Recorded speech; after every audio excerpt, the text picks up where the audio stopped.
Welcome back to Final Fantasy XIV, where we are still in Loporrits with a Loporrits and Riange, and we just escorted Cooking Way, I think. Anyway, Sage Council. Desiree, I think my time at Mirial Agronomics did bear fruit. Our own efforts too were rewarded. We now possess an embarrassment of educational riches. No doubt our guests' relentless pursuit of knowledge could occupy them and us for a fortnight, alas, time's of the essence. Let us return to Sharlayan Hamlet forthwith. I shall gladly attend to each and every Loporrit way, and should further questions within my power to answer arise.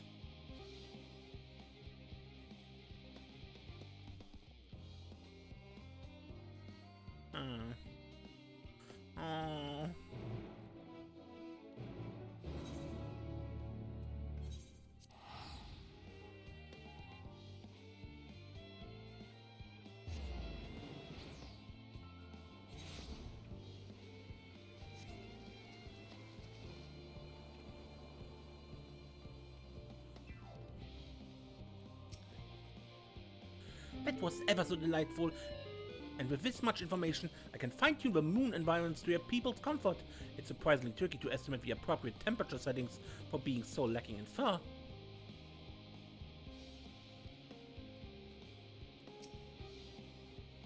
Why did I not ask Jepki how to make carrot muffins? We could have made baked goods bursting with happiness! Oh no, there was nowhere in particular I was hoping to go.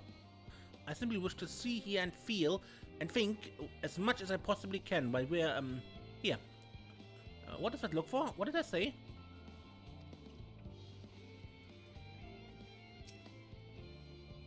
The Loporrits want for activities and stimulation, but I struggle to conceive of how to busy them whilst we wait.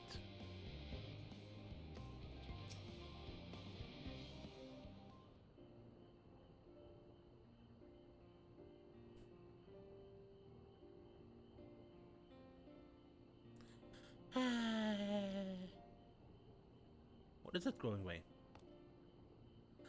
Yes, Desiree, that was indeed me verbalizing a sigh to express my emotional state. Do you want to know why?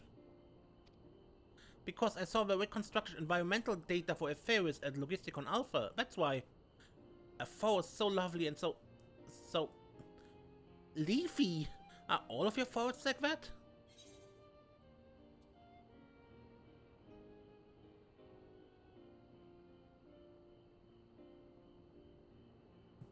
You should see the forest of the first. One was purple.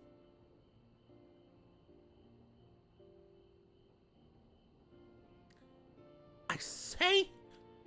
With a star so wonderful, it comes as no surprise that you're reluctant to leave it behind. I was a fool to think otherwise, to assume that the moon was something worth being proud of. How ridiculous we must seem to you, trying so hard, yet achieving so little.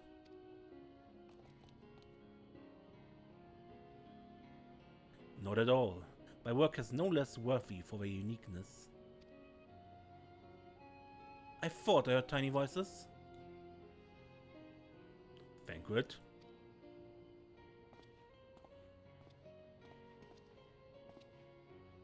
How didst thou fare? Oh, I was able to glean a fair bit from the researchers while helping to move their cargo. Preparations are proceeding without interruption here, despite news of a coming end. We have a forum's leadership to thank for that. It doesn't mean people aren't worried, though. Quite the opposite. Knowing disaster could strike at any moment, they hurry to complete their work, equally aware that a single error could be the difference between life and death. We can hardly tell them there's no cause for concern.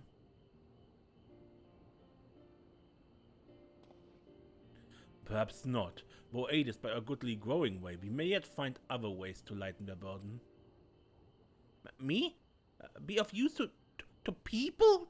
I'm honored that you would think of me so capable, but I'm not sure I'm up to the challenge. Nevertheless, I believe in thee. If you say so, I suppose it can't hurt to try. I passed someone moping at the Western Plaza that looked to be in need of a helping paw. Perhaps you might start with him.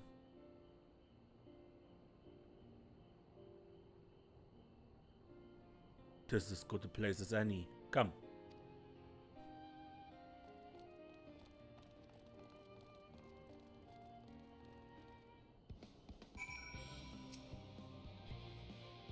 You'd best go with them. I don't think Uyanje misjudged him, but going where it does look like could use some emotional support. I still have work to complete elsewhere. I trust I won't have to find any Loporrits in tears.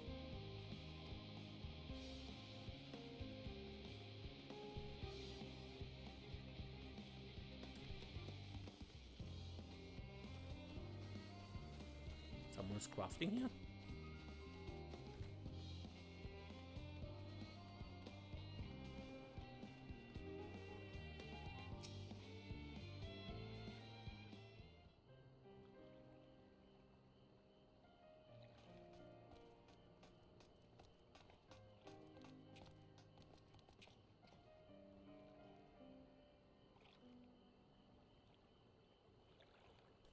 Oh, can I help you? You want to ask if we can help you? It is you who would help me. Is my anxiety truly so obvious? A burden shared is a burden erased. Pray, tell us of thy troubles. Those little fellows do look like good listeners. I'm an engineer, you see, and what do I say of a ship? That's the sum of the decades of Sharlayan ingenuity, but it's built with peerless, elegant technology. It's all true, but... I know, but none of that is a guarantee. We've never before launched a starfaring vessel, let alone flown it in the great expanse. All the tests we've won have been on the ground. Only operational personnel and cargo will be on board for the first voyage, but even so, if it fails us then, what can we do? And if it doesn't, it could fall apart on the next flight, or the one after that. We've done everything we can to prevent that from happening, but it hardly matters. We thought the Aetherburner's design was flawless too, and look how that turned out to be. We are familiar with these most daunting technologies, and thus does to hold power to allay his fears. Oh, I'm not sure. I'm not sure about that, but, well... Maybe you could tell me if there are any aspects of a ship's design that you're especially worried about? Our ability to walk about and perform our tasks, for one.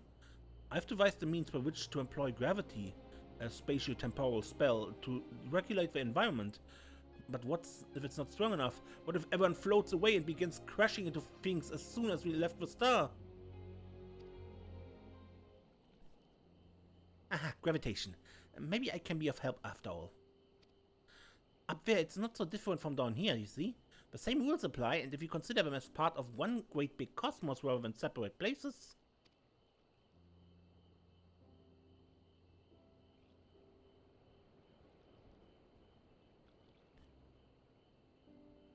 I suspect both parties shall find comfort in this conversation. Yet if Thancred's tale is true, still others would benefit from insights born of experience. Might I prevail upon the Loporrits to attend them? An excellent idea, if I do say so myself. There's naught we'd like more than to ease the hearts of the fine people of the Faeries, and learn more about them while we're at it. Full glad am I to hear it. Gather thy companions and bring them hither. Desiree, thou hast the gift of finding souls in need of succor. Pray seek thee out the distressed and apprehensive, and inform them that help is at hand. I shall await them here, but I might introduce each to a suitable Loporrit.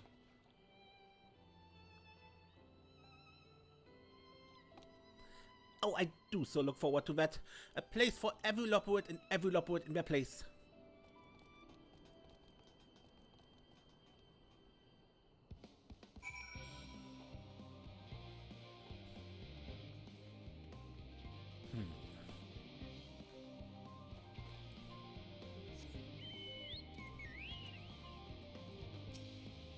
Constance? Nay, there's no point in worrying at this stage. It'll only make the work go that much slower. She's fine.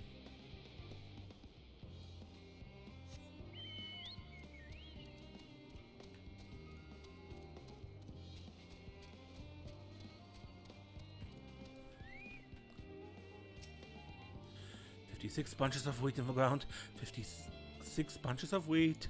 Whip one out, add to the amount. 55 bunches of wheat in the...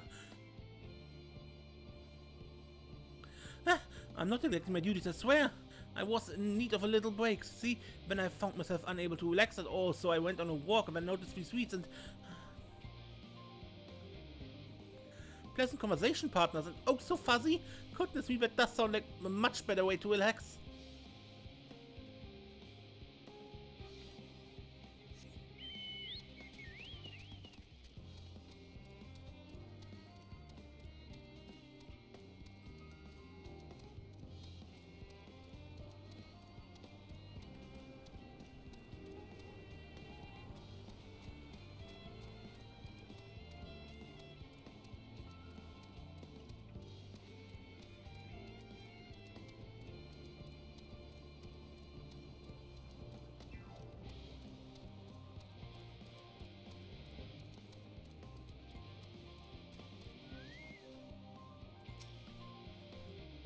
How might I help you?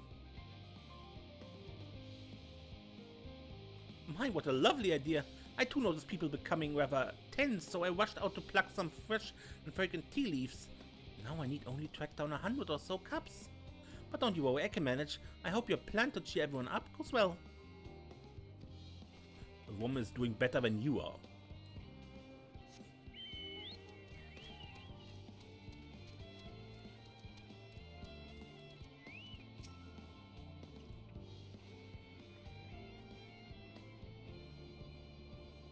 My face was wrong with my... Ow! Perhaps I am a bit tense. I was tasked with ensuring that the proper fauna and only the proper fauna are brought with us to the moon. However, the suitability of a few species are still under debate. I can hardly make the decision myself and I know so little about the environment up there. Including the Loporrits in our discussion is a wonderful idea. It absolutely will, thank you. Perhaps the biology itself might offer some clue as well.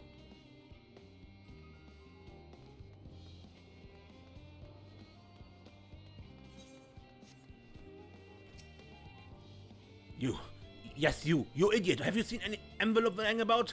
This imbecile refuses to give me the alchemic I ordered with a bloody slip of parchment.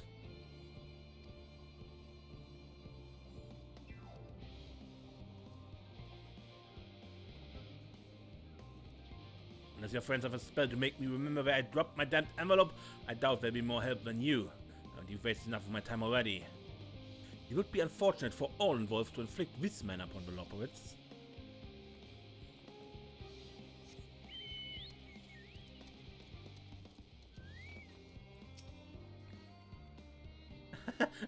The end of the world is nigh, yet the work goes no faster. Sketches such temperamental things feasible one moment, utter bollocks the next. Yes, I've never felt so alive. This one is beyond your help. Only sleep can save her now.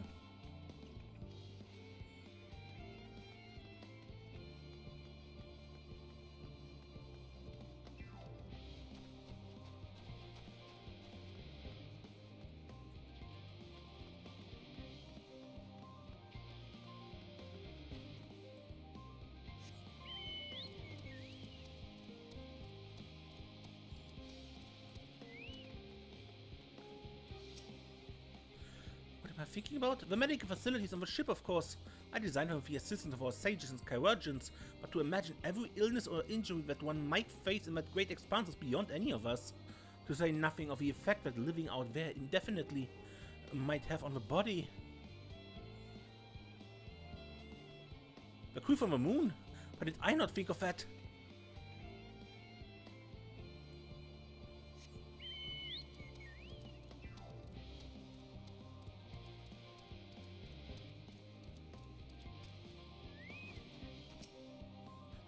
Just leave me to my misery. The form can appoint someone else. I apologize. I simply don't know what to do. How am I supposed to pilot the Ark if I'm already falling apart under the pressure? You know, a starship pilot that I might speak with, truly. Well then, there's no time to waste. They can help me prepare for this monumental task.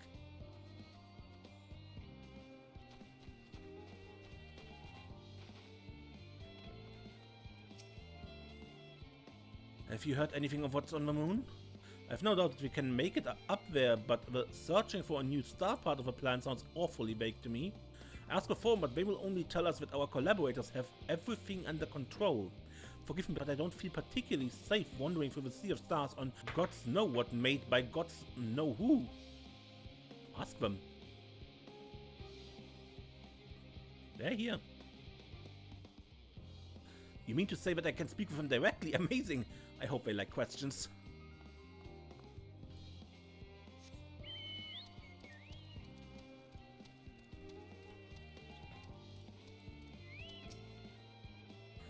Worries. No, I believe I'm fine, thank you.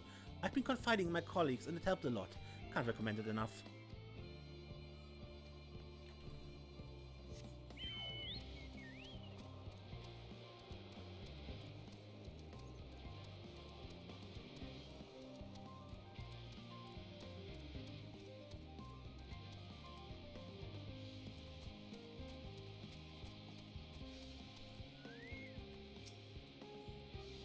Is anything bothering me? Well, I've been loading cargo for belts now, so my back feels like a void sense plate that is a piano. My feet and knees are drums and cymbals too. This cleaner seems fine if in need of a break.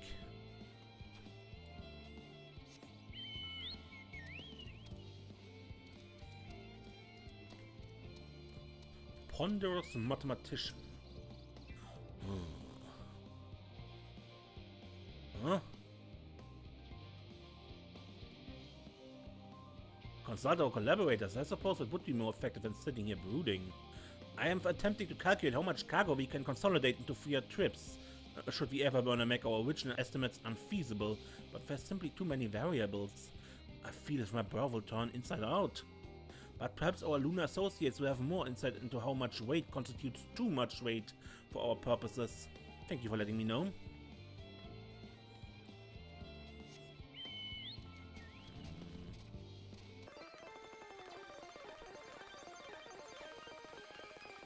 More people.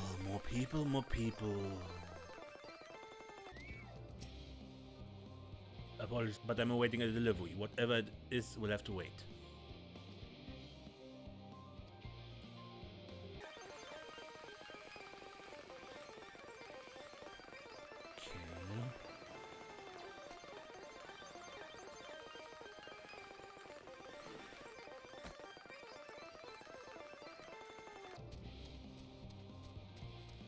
Ah, here we were hiding. By the gods, my chest is tight. Am I dying? Is this what dying feels like?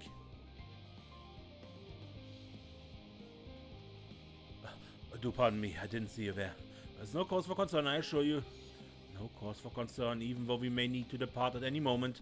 And if the hull I designed buckles under the strain, the entire vessel may explode on launch, claiming countless lives and dooming all mankind. But that is highly unlikely. Yes, highly unlikely, highly.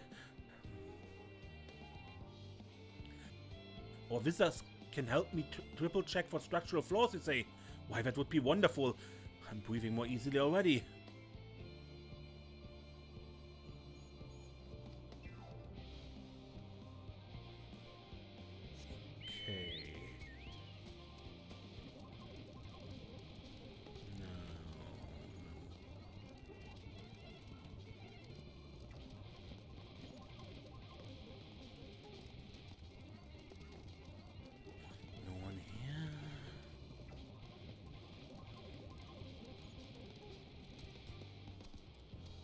Ah, here you are. Blast assistants, where have they gone off to at a time like this? Beg pardon, but I have not the time for idle chit-chat. I need to reconfirm that ether levels are consistent throughout the vessel's machinery. It seems I shall have to do so single-handedly. I swear when I found it was assistants of mine. Well, Loporrits are willing to help. Why didn't you say so? But at least they won't moan about how they checked dozens of times already and haven't slept in weeks, lazy sots.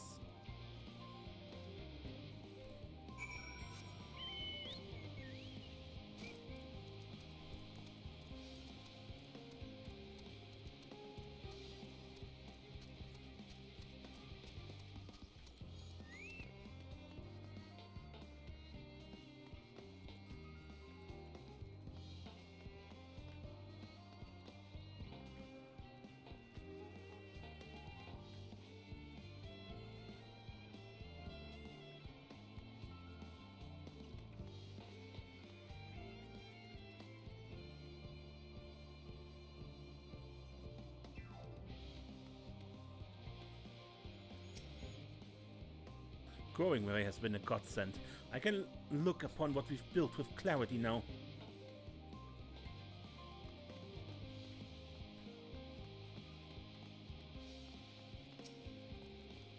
Desiree, he said he was glad we spoke and he thanked me. It was all worth it after all, wasn't it? Even mistakes we made, because now we can tell them what not to do. Behold, Desiree. Through thine efforts, word has spread throughout Labyrinthos. Verily, to a far greater number than we anticipated. Living way doth gather more Loporrits as we speak. I shall assign each in accordance with their skills, that new bonds of friendship might be forged. Should greater matters require not thine attentions, watch over them, I prithee.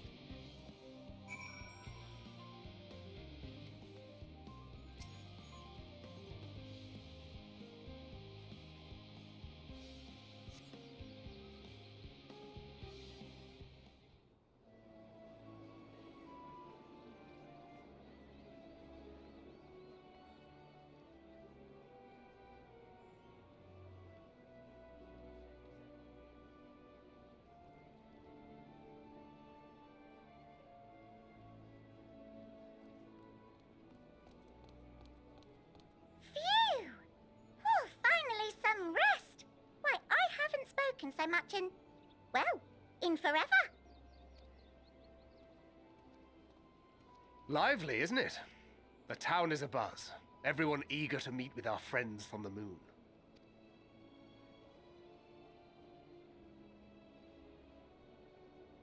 'Twould behoove you to consult with Sleeping Way. As our moon's pilot, his advice should be most pertinent. I'm impressed. Truth be told, I struggle to tell one from another. No offense intended, of course. None taken.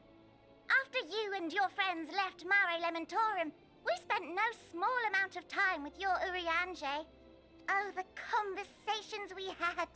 He told us all about Atheris, answered our every question, no matter how trifling or trivial. Look! Every page filled to the margins with knowledge.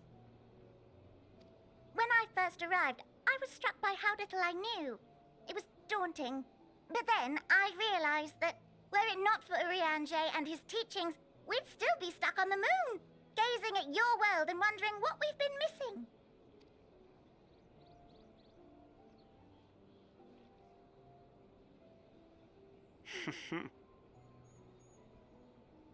What would they think if they could see Urianger now? I dare say they'd be more than a bit surprised. And impressed, no doubt.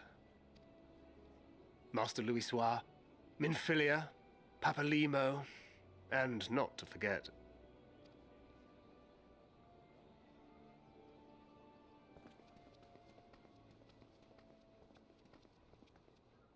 Oh there! Heard there was a visiting expert who we might bother with a few questions. I take it you'd be the one.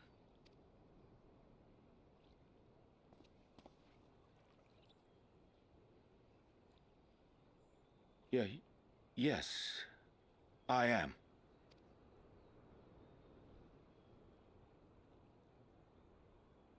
Wilson and Blovida, Sharlayan's foremost researchers in the field of teleportation magic, and Moonbreeder's parents.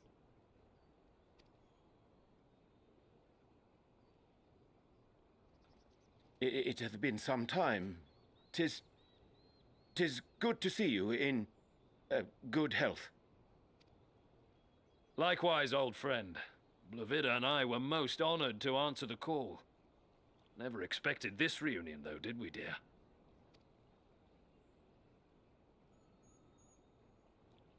Alfei, the nerve. Sending that letter, then running off to the gods know where.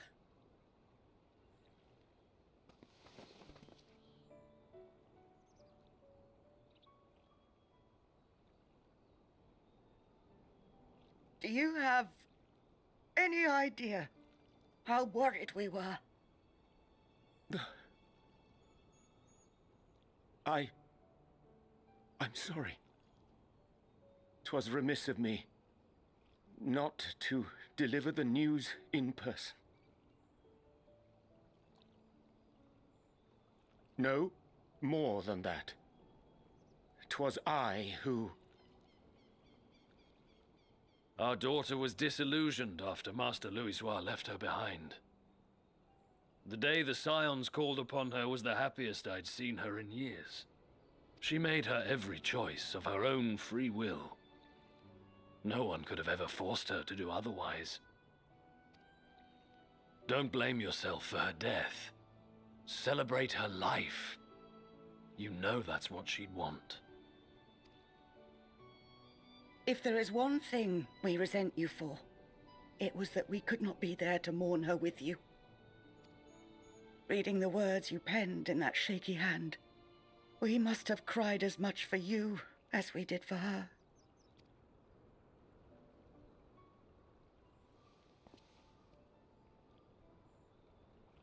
I'm sorry. I truly, truly am. I knew not what to say. Knew not how to express my feelings.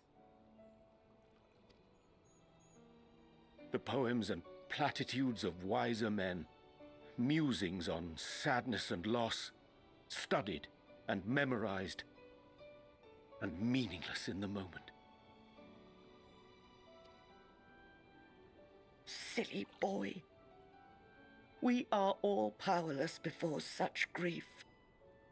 Even now, try as I might, the words escape me.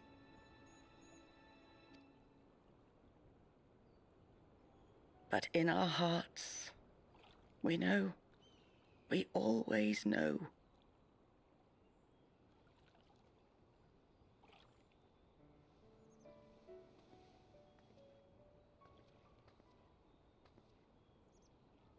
I remember when you were young, how the lads teased you for choosing the company of books over others.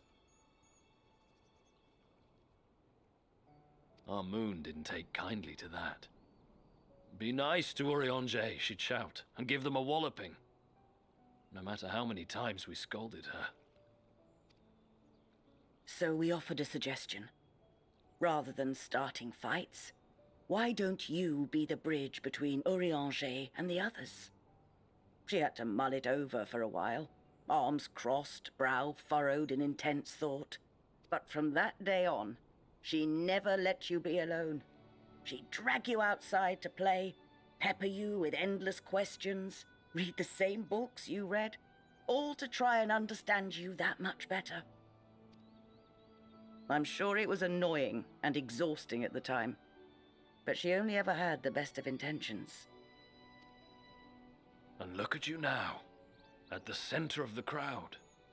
The reason there even is a crowd, having brought these people together. You've no idea how proud we are. To see the boy, our daughter, trusted and believed in more than anyone, grow into the man she always knew he could be. I can see her in you, too. Feel her. She walks with you wheresoever you go. So thank you, Urianger, for being who you are.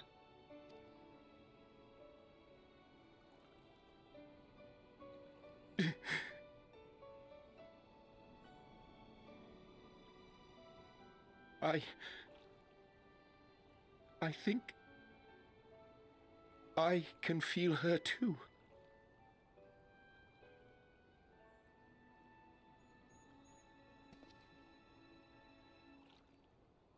The truth of her life. Not sorrow, but hope and love.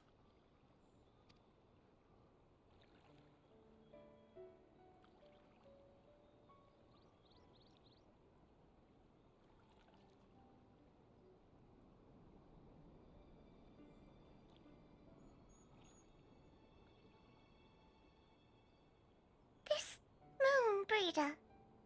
She was important to him, wasn't she? You could ask the man himself. Oh, no.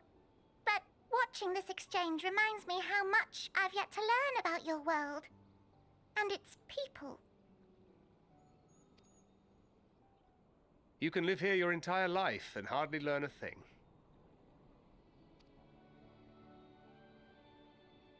And that's why it's too soon for this to end.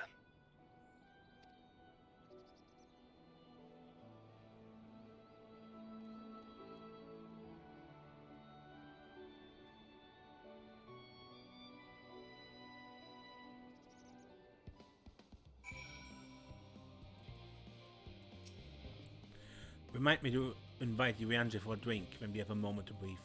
We're long overdue for one. We can raise a glass to Moonbreeder. Goodness me, I've never felt like it was too little time before. There's so many people to talk to and so many things to learn.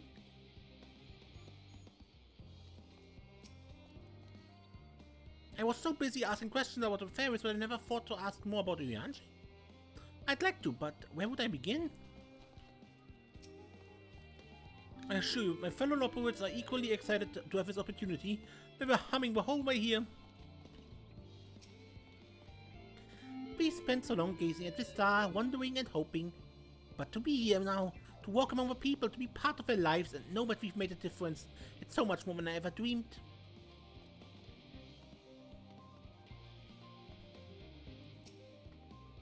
Oh, you must be one of the Scions, correct? Thank you for caring for my daughter. The time she spent with you was all too short, but I know she was proud to have you as comrades.